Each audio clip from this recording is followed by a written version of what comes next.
Good morning. My name is Don Walker. I'm from Springfield, Massachusetts, and I'm a local product, and I was in the United States Navy during World War II. I completed my education in Springfield here. I went to Technical High School and then on to the V-12 Naval Officers Training Program in Medford, Mass. At Tufts College. I left there in January, I believe it was, of 1944, and went to Sampson, New York, and from there to Newport, Rhode Island, where I went to fire control school, and then on to the USS Farquhar, the destroyer escort number 139. From there started a very interesting series of events during World War II until the present time, which I will try to fill you in on as we go. I reported to the ship in Norfolk, Virginia in September 6th, as a matter of fact, 1944, and we went from Newport, and our first night at sea engaged a submarine we located on the surface by radar, and it actually submarined as a U-boat. It was a German U-boat at the time. And we fired a star shell to illuminate it for torpedoing, because it was on the surface. But it submerged and we never got contact again, and we went on to Bermuda. And from Bermuda we went to French West Dakar. I don't know what the name of it is now, but it's not the same. Then from there we went to São Paulo, Brazil, to pick up further depth charges, and then on to Cape Town, South Africa. And from there we engaged a German U-boat south of Cape Town, where we were after a German U-boat tanker. They were refueling the wolf packs in the Atlantic Ocean, and we wanted to stop this activity, so we were in a hunter-killer group with a baby flat-top baby carrier and 5 DEs as escorts, and we were looking for U-boats or anything to do with them to stop their knocking off the shipping in the Atlantic Ocean. They had done quite a number on things, and we were out to get them and stop them from doing that. Anyway, we caught this German tanker submarine, surfaced late one afternoon, and fired 3 torpedoes at it, and they all missed in one way or another. Attacked it from the carrier, and my general quarters station was on the bridge, and I could hear the conversations between the aircraft and the aircraft carrier. And one pilot said, "I'm going in now to strafe it," because they had not submerged. And the first thing we saw was tracer bullets rising from the submarine, and it shot down the aircraft. And from then on, it was the DEs, the destroyer escorts, that attacked this tanker submarine. And we don't know whether we sunk it or not. We never got credit for it, but there were 2 other DEs. They didn't get credit either. And so we just assumed that we got it, because at one time we had an oil slick on the surface. It was 5 miles long and 3 miles wide, and that was measured by the aircraft that were still in the air. But we continued to search for that for 3 or 4 days, never found it. We dropped sonar buoys into the water and then stopped all activity on the ship, including the engines, and never heard anything from the sonar buoys. So we went back to Brazil after that and refueled and took on further depth charges, and then finally ended up back in New York, Brooklyn Navy Yard, which was our home base at the time.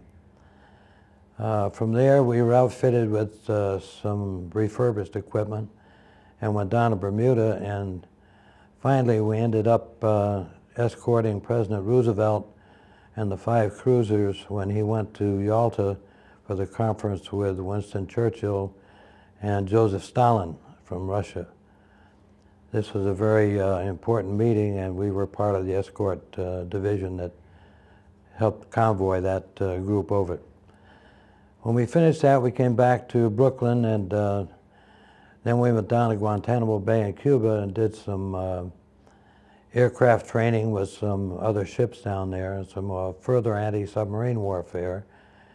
And from Cuba, we went to, I believe we went to Miami directly from Cuba, and we did further training, gunnery training in the Keys with some new officers that had just been commissioned.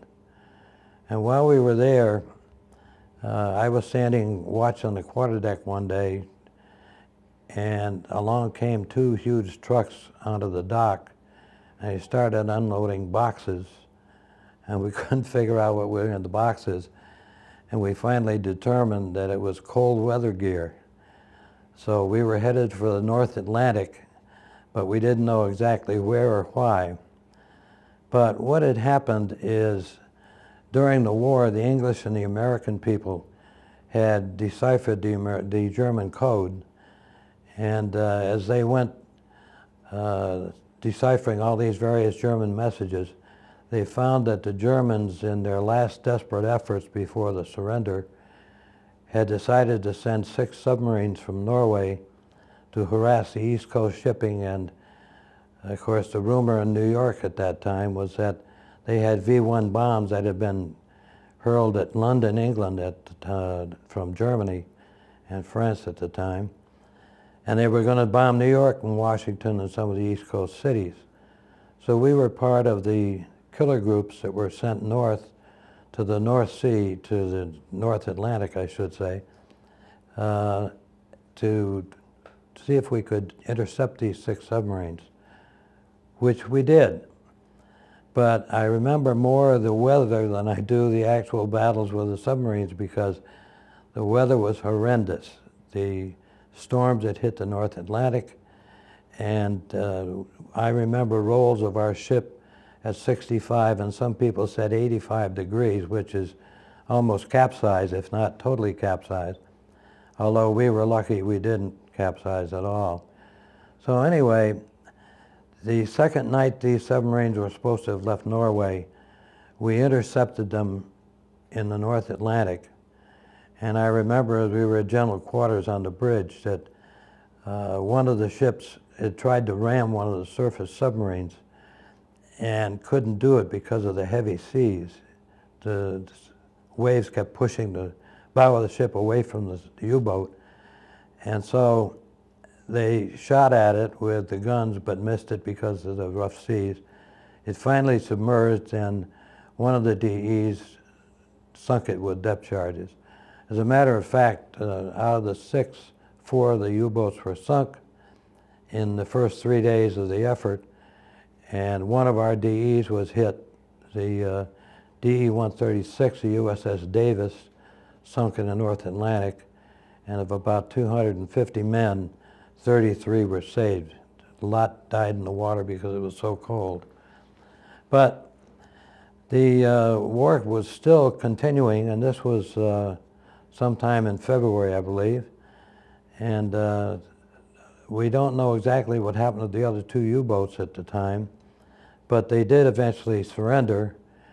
And we were returning to New York from Argentia, Newfoundland on May 6th, 2 days before the war with Germany was declared over, when we intercepted a submarine by sound contact, and it was inside the screen that was around the carrier by the DEs.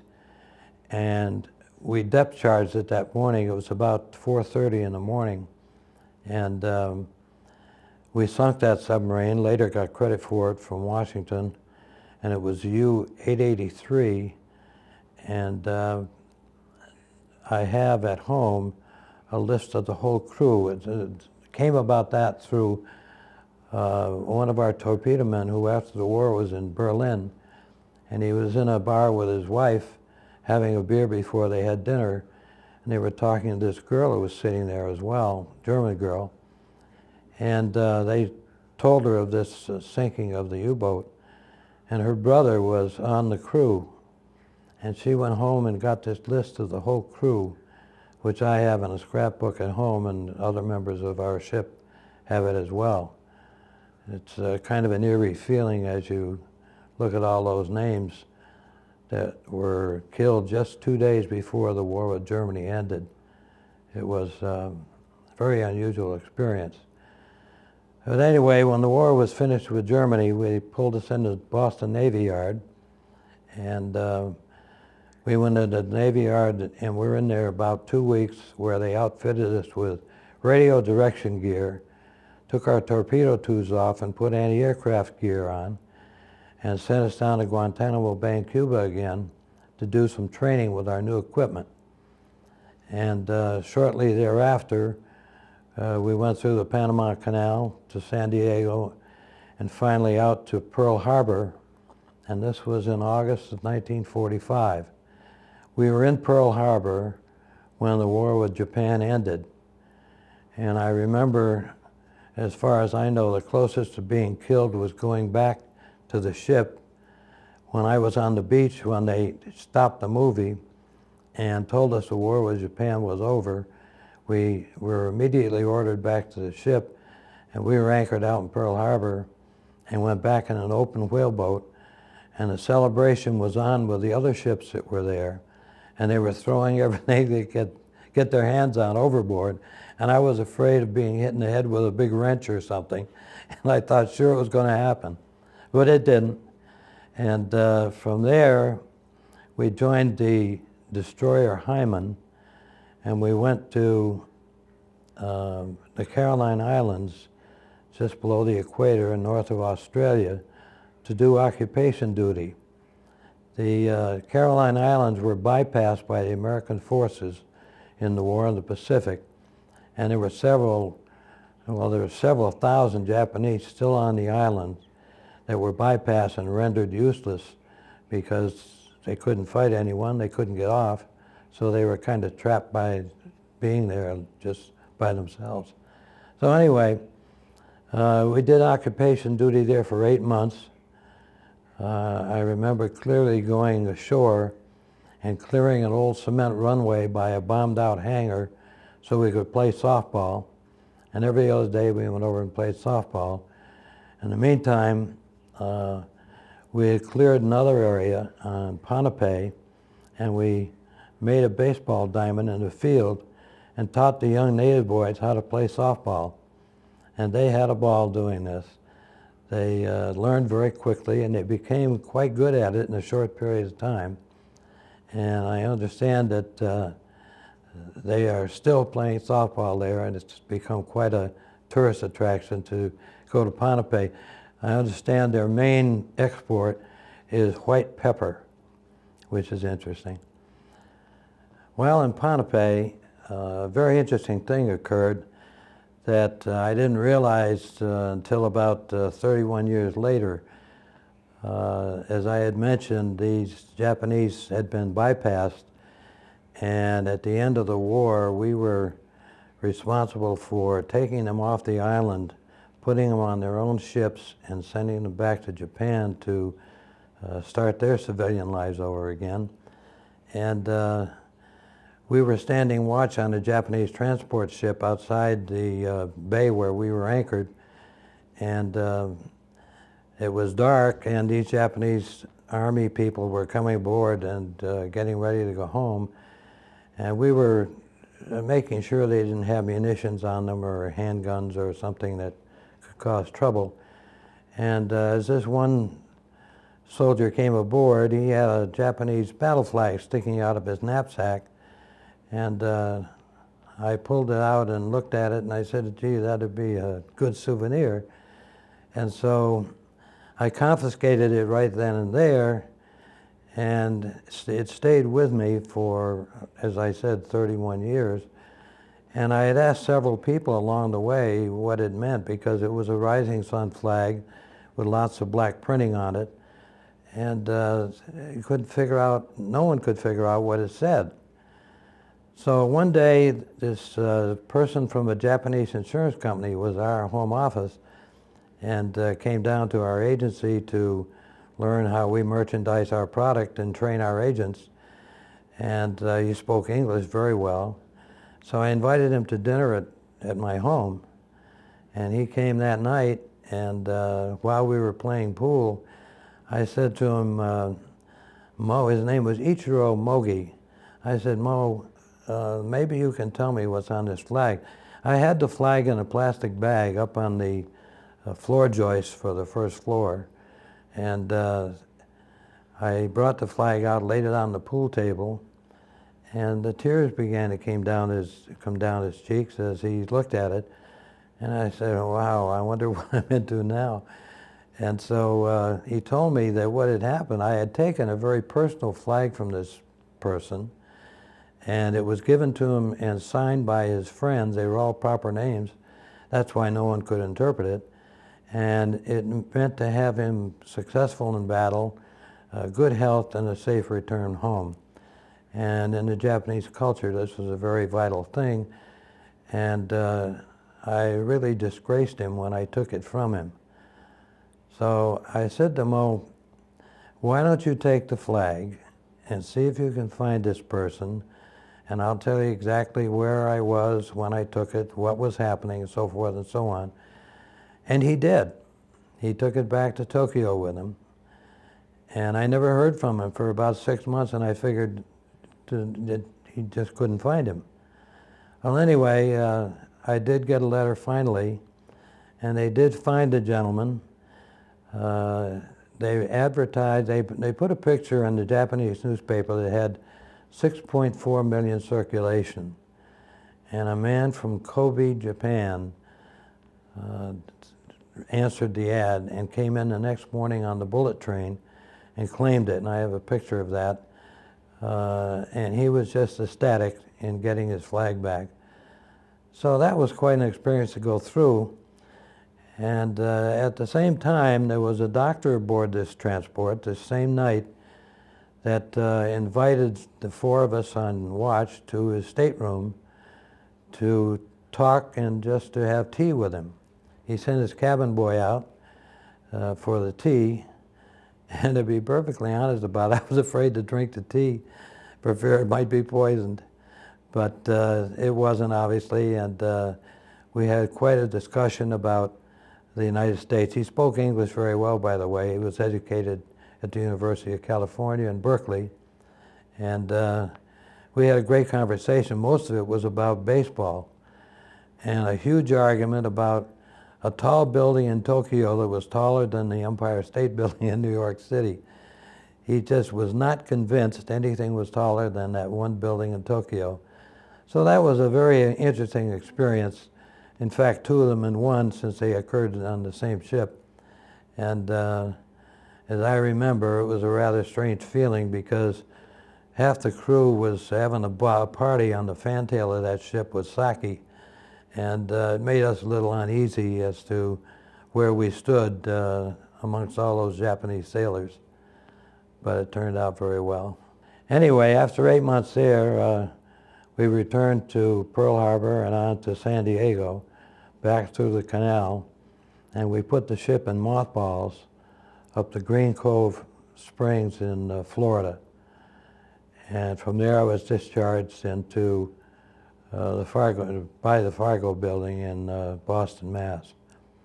It was a great experience. It was an educational experience as well as one to serve the country.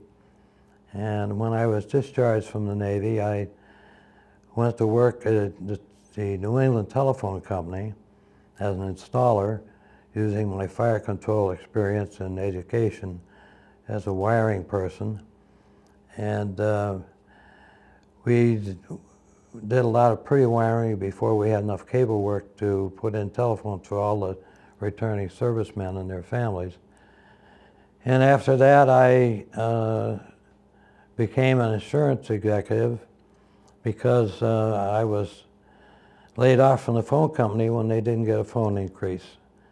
And I've been in the life insurance business with the Massachusetts Mutual Life Insurance Company ever since. And I will approach 50 years in the business on March 1 of 2004. And I was married shortly after getting out of the Navy. We have 3 wonderful daughters, 2 in Tampa, Florida, and 1 in West Springfield, Massachusetts. We have 6 grandchildren, 1 in the Marines. He's been in 2.5 years, and he's now in 29 Palms, California. And that's my story for World War II and a great organization, the United States Navy and the United States of America.